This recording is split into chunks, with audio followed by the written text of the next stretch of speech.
মাননীয় বিরোধী দলের নেতাকে বক্তব্য রাখার জন্য আহ্বান জানাচ্ছি।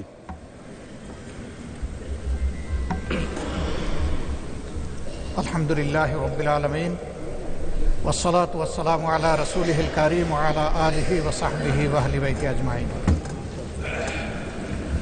মাননীয় স্পিকার, আমাকে সুযোগ করে দেওয়ার জন্য আপনাকে অসংখ্য ধন্যবাদ। আমি সর্বপ্রথম মহান আল্লাহ তাআলার শুকরিয়া আদায় করছি।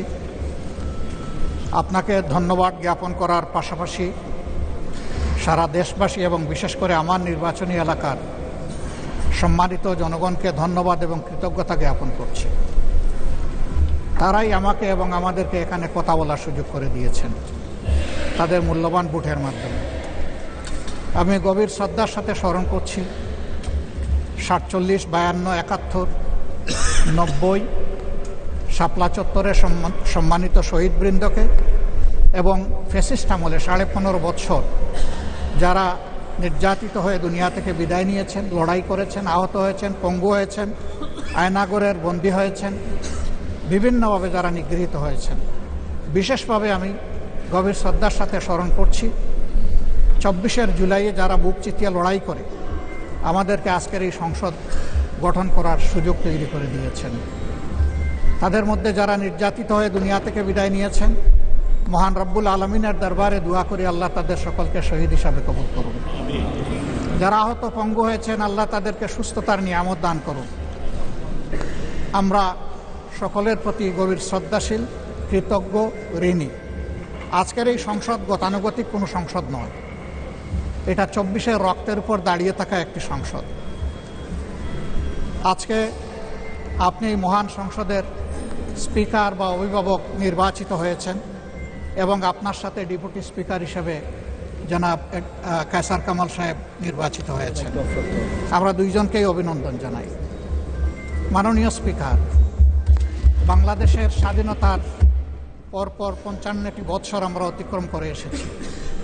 এই দেশের সংসদ এবং সংসদীয় রাজনীতি সত্যিকার অর্থে খুব কম সময়ে কার্যকর ছিল।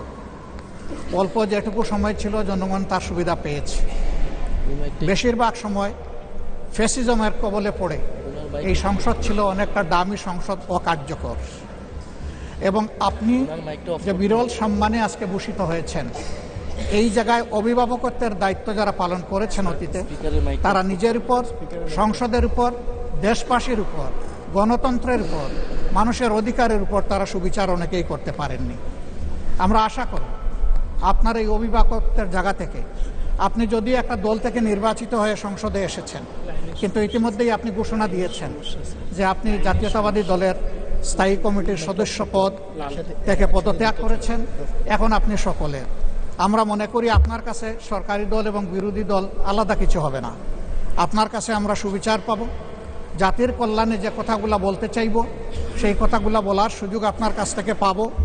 আপনার নেতৃত্বে এটি একটি গতিশীল সংসদ হবে, এটা আমরা আশা করতে চাই।